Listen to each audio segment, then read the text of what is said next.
29 de dezembro de 2022. Estamos no final de mais um ano e às vésperas de um novo ano.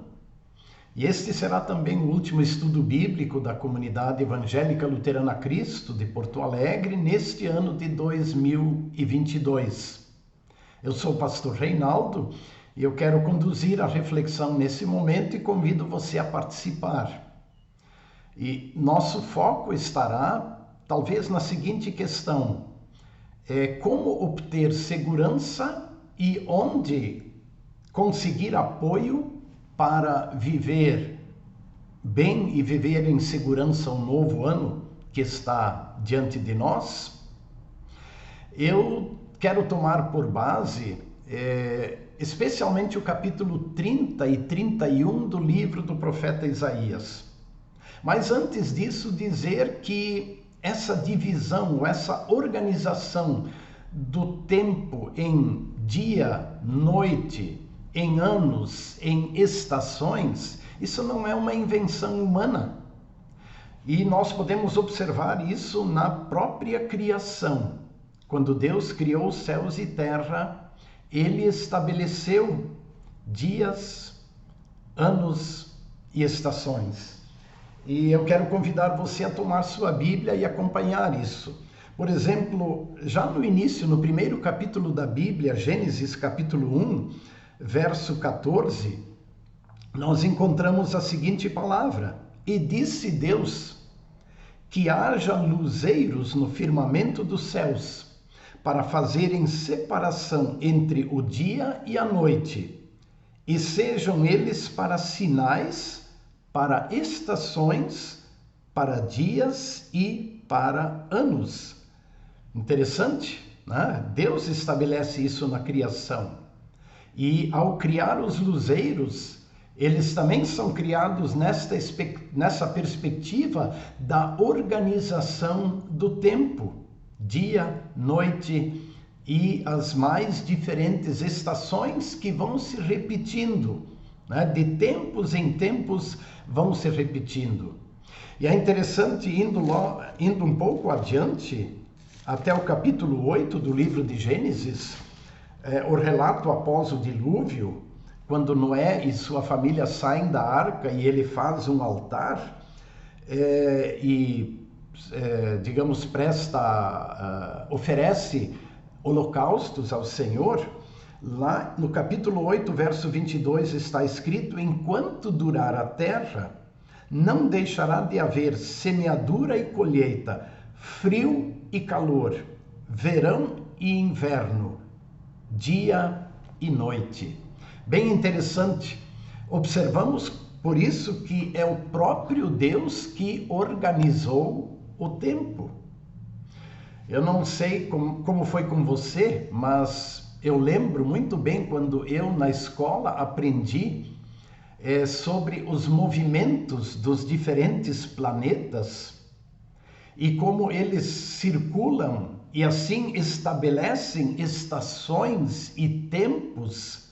Eu fiquei maravilhado, por exemplo, ao descobrir que a Terra, a cada 24 horas, ela faz um giro em torno de si mesma, ou em torno do seu eixo, estabelecendo então noite e dia.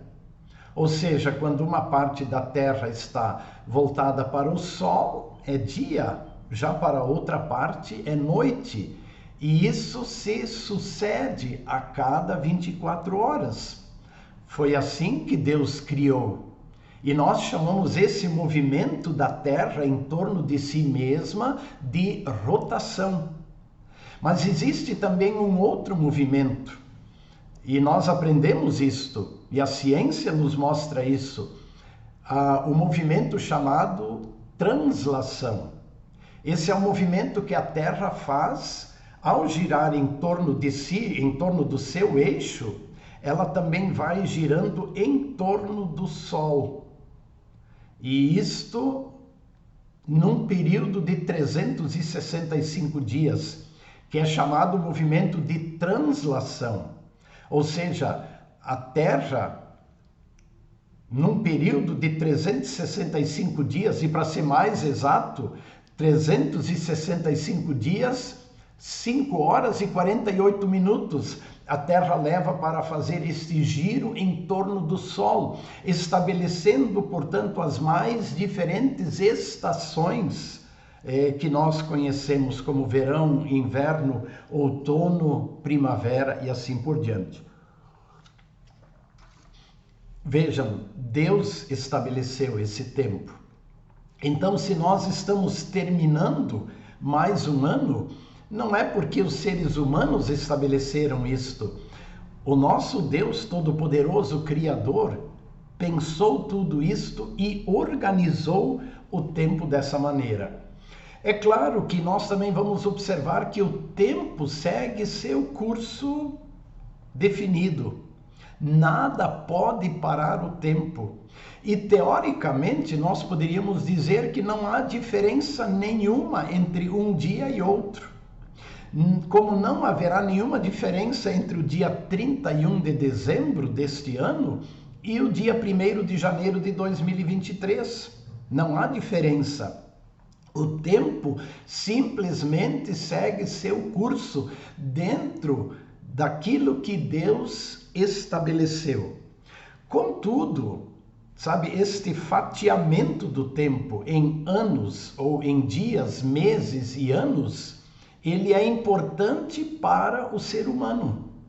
É importante para nós, para estabelecermos metas, para avaliarmos projetos, programas, enfim, para avaliarmos a própria vida. E quem sabe tomarmos novas direções e vivermos de outro modo e assim por diante. Nesse sentido, o final deste ano e o início do novo ano vai ser de grande valor, de grande importância para todos nós. O início de um novo ciclo é muito importante para rever metas e para estabelecer metas. Então eu quero colocar como foco deste breve momento de estudo a seguinte questão: como iniciar o novo ano em segurança e onde buscar apoio? Vamos lá? Agora sim, eu convido você a abrir o livro do profeta Isaías, lá no capítulo 30, 31. É claro que não temos tempo para ler esses dois capítulos, mas eles nos trazem reflexões muito significativas para a nossa vida. E eu quero colocar isso diante de você. Qual é o contexto do livro do profeta Isaías, especialmente aqui no capítulo 30? O povo de Deus está sendo ameaçado por um império do norte, que é o Império Assírio, né, cuja capital é Nínive. Nínive é lá onde o profeta Jonas foi pregar, a grande cidade de Nínive. A Síria era um grande império antes de ser dominada pelo Império Babilônico. Mas a Assíria sempre foi uma ameaça para o povo de Israel. E nos dias do profeta Isaías, por volta de 750 a 720 a.C., eles ameaçaram muito a Israel. É importante dizer também que o povo de Israel naquele tempo estava dividido em dois reinos. O reino do norte, que era formado por 10 das tribos do povo de Israel, e o reino do sul, formado especialmente pela tribo de Judá e de Benjamim. E é lá no sul que ficava também a Jerusalém, né, a capital. Bom, vale dizer que nesse ataque do Império Assírio, o reino do norte foi totalmente dominado pelos assírios, que ameaçaram também o sul, né? A ameaça chegou até Judá e Jerusalém. E aí nós vamos ver então que Jerusalém, diante da ameaça, ou todo o reino do sul, diante da ameaça dos assírios, eles saem correndo para buscar apoio no Egito. E é bem interessante isso, essa volta constante dos israelitas em querer buscar ajuda e segurança no Egito. Exatamente o Egito, onde eles foram escravos durante mais de 400 anos. E aí nós vamos ver o que Deus tem a dizer para o povo que assim age. Eu vou ler os primeiros 7 versos do capítulo 30, porque eles nos dão uma ideia do que está acontecendo. Pode acompanhar. Deus é contra a aliança de Judá com os egípcios. Ai dos filhos rebeldes, diz o Senhor. Ai dos filhos rebeldes, que executam planos que não procedem de mim e fazem aliança sem consultar o meu espírito, para acrescentarem pecado sobre pecado. Eles descem ao Egito sem me consultar, buscando refúgio em Faraó e abrigo à sombra do Egito. Mas o refúgio de Faraó se transformará em vergonha para vocês, e o abrigo na sombra do Egito resultará em humilhação. Porque os príncipes de Judá já estão em Zoan, e os seus embaixadores já chegaram a Ranes. Zoan e Ranes eram cidades egípcias. Quando o profeta escreve, aquela caravana das autoridades de Judá já estava lá no Egito. Mas todos ficarão envergonhados, continua dizendo Deus através do profeta. Todos ficarão envergonhados por causa de um povo que não os ajudará em nada, que não servirá nem de ajuda, nem de proveito, porém de vergonha e de vexame. Eles, para ir ao Egito, eles atravessaram regiões do deserto muito perigosas, que estão descritas agora no verso 6. Atravessando a terra da aflição e da angústia, de onde vem a leoa, o leão, a víbora e a serpente voadora. Os embaixadores levam as suas riquezas em lombo de jumento e transportam os seus tesouros sobre as corcovas de camelos. Levam suas riquezas e os seus tesouros a um povo que não lhes será de proveito algum. Pois quanto ao Egito e seu auxílio, é vão e inútil.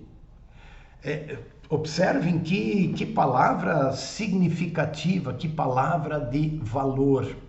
Deus havia prometido defender o seu povo através das palavras do profeta, mas o povo, especialmente as autoridades do povo, dizem não, nós vamos nos aliar ao Egito, nós vamos buscar apoio no Egito.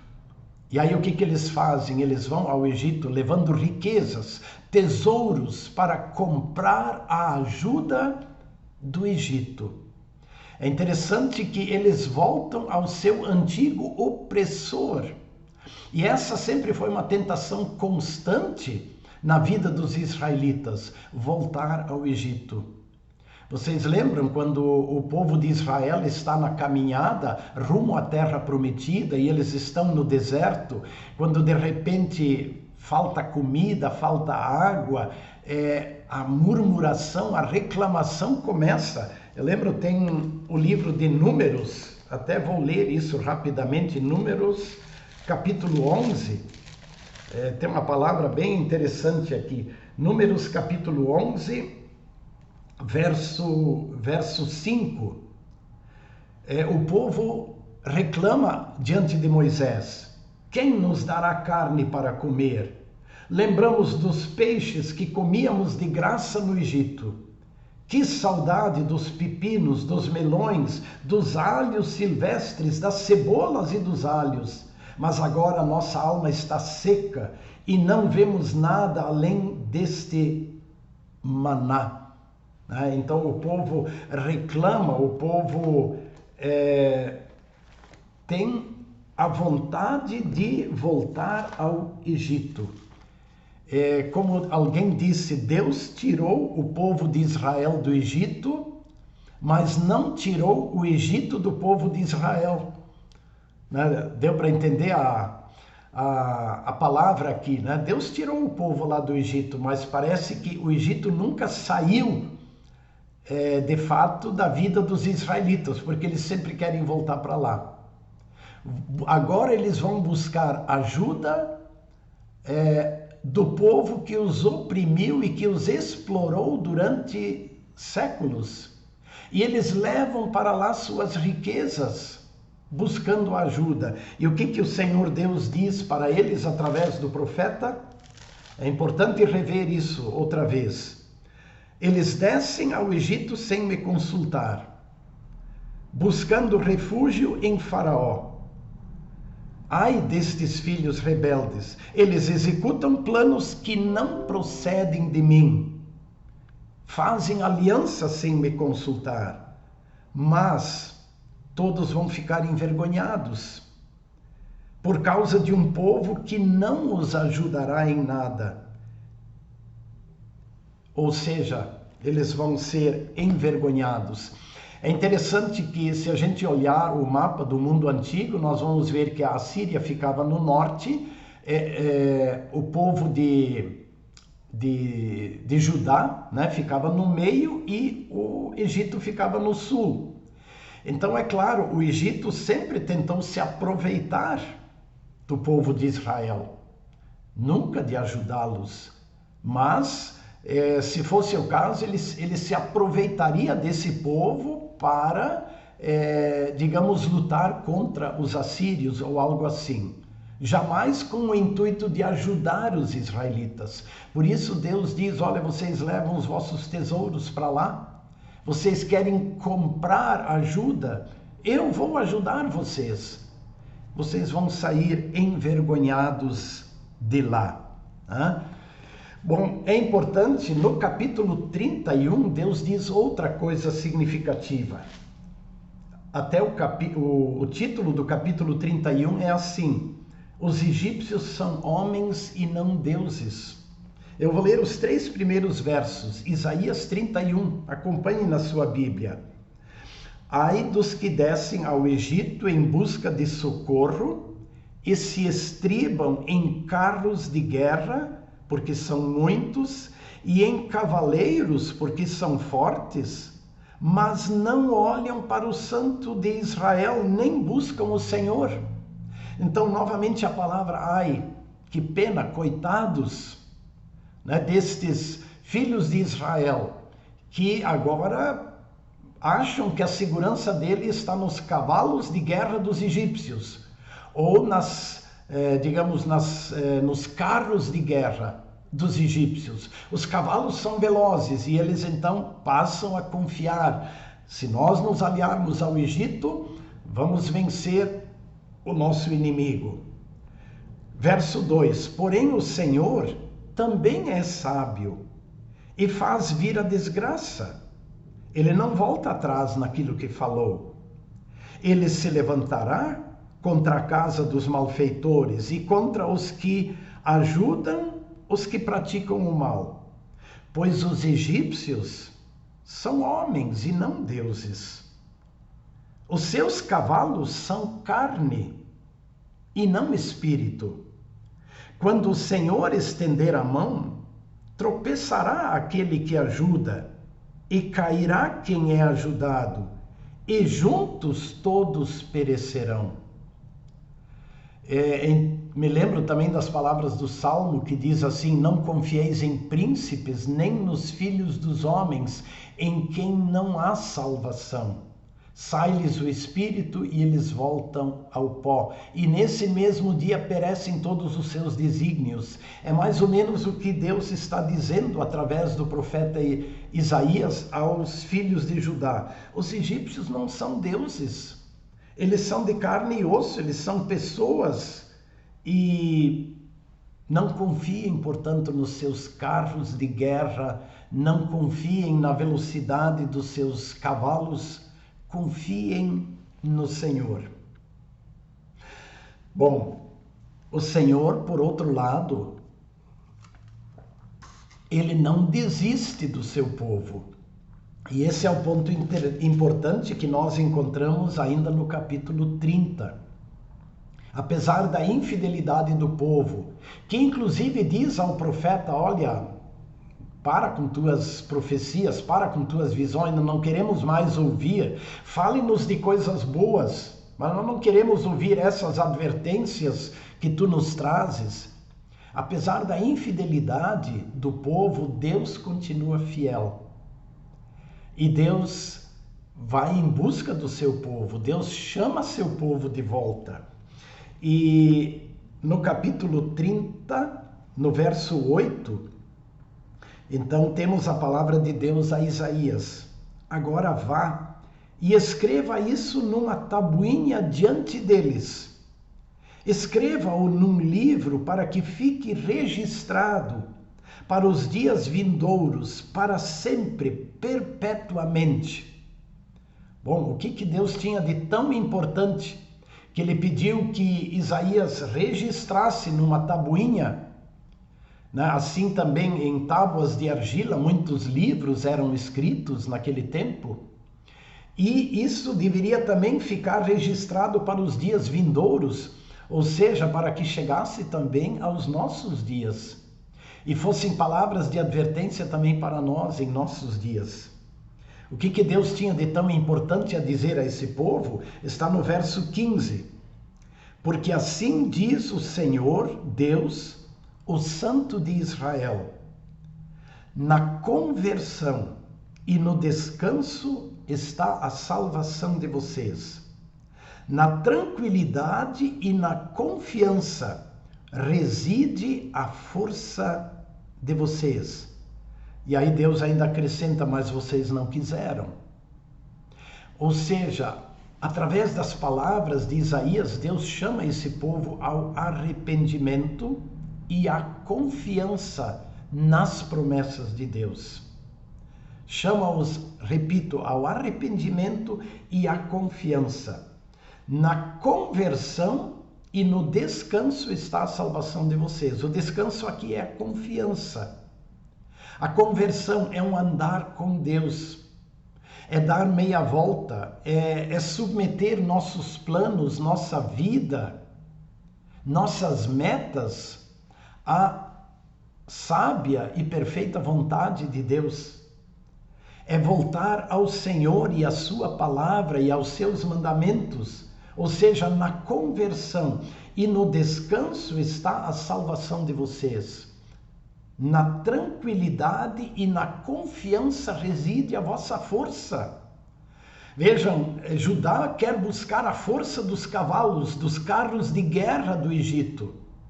Deus lhes diz: olha, na tranquilidade e na confiança está a força de vocês. Bem interessante e significativo isto para a nossa vida. Bom, queridas irmãs e irmãos, com base em tudo isso que eu coloquei, quero agora também colocar diante de mim e diante de você esta reflexão, onde eu busco ajuda e apoio para iniciar o novo ano de 2023. Eu confio nas promessas do meu Deus ou eu me apego a pessoas e a coisas para ter segurança? Vejam, o texto bíblico não nos proíbe buscar a ajuda de pessoas. Isso é importante, nós precisamos do apoio e da ajuda de pessoas ao nosso redor. A questão está onde colocamos a confiança. Esse foi o problema do povo de Deus, do povo de Judá. A confiança deles foi colocada nos carros de guerra e nos cavalos dos egípcios. E aí eles levam suas riquezas para lá tentando comprar esta segurança. Deus lhes diz: olha, na tranquilidade, né, na tranquilidade e na confiança em mim, nas promessas de Deus, é ali que reside a vossa confiança. Por isso, essa reflexão nós temos que colocar diante de nós. Sim, precisamos de pessoas ao nosso redor, do apoio, da ajuda de pessoas. Não vivemos sem o apoio e ajuda, e Deus não condena isso. Mas a questão que ele coloca é: onde está depositada a sua confiança, a sua segurança. A sua confiança e segurança estão depositadas em pessoas, em objetos, em coisas? Ou elas estão depositadas no Senhor? E você também está disposto a uma conversão, sabe? Essa mudança de ano, ela é muito importante para nós também convertermos atitudes, planos, palavras, reorganizarmos e reavaliarmos o nosso jeito de viver. Esse momento é oportuno para isso. Nessa passagem de ano, muita gente coloca sua confiança e segurança em algumas atitudes, até na roupa que veste, ou na comida que come, ou nas palavras que diz. O Senhor diz: olha, eu sou Deus. Aos israelitas lá de Judá, ao seu povo, ele disse: olha, os egípcios são gente. Os cavalos deles são animais, né? Eles não podem socorrer, eles não são deuses. Os objetos nos quais muitas pessoas depositam toda a sua confiança e segurança, esses objetos não podem dar segurança.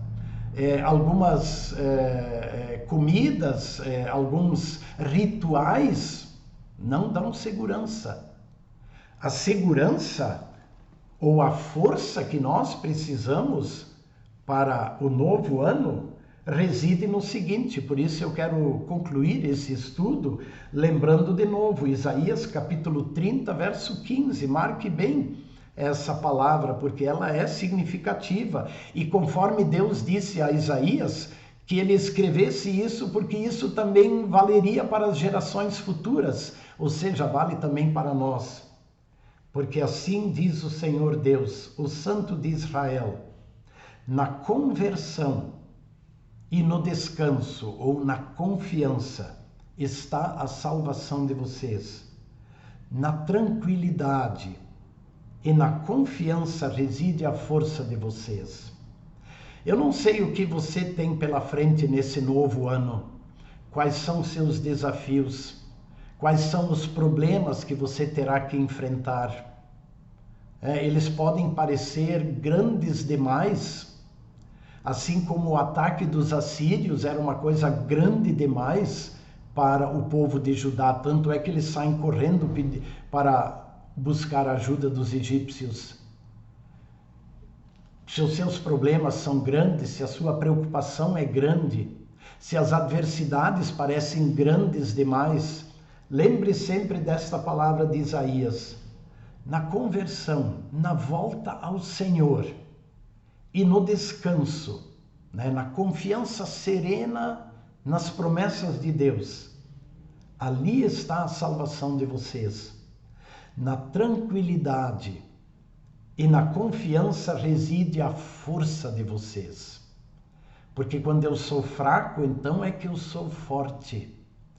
Porque é a força de Deus que age em mim. Querida irmã, querido irmão, desejo a você que 2023 seja para você um ano de oportunidades e que na serenidade, na tranquilidade, da confiança nas promessas de Deus, você possa viver cada dia, na certeza de que a força vem do Senhor. Um grande abraço, um abençoado ano de 2023. Na próxima quinta-feira, que vai ser dia 5 de janeiro, estaremos de volta, porque também continuaremos naturalmente com nossos estudos de quinta-feira. Que a graça do Senhor Jesus, o amor de Deus o Pai e a comunhão do Espírito Santo estejam com todos vocês. Um grande abraço. Amém.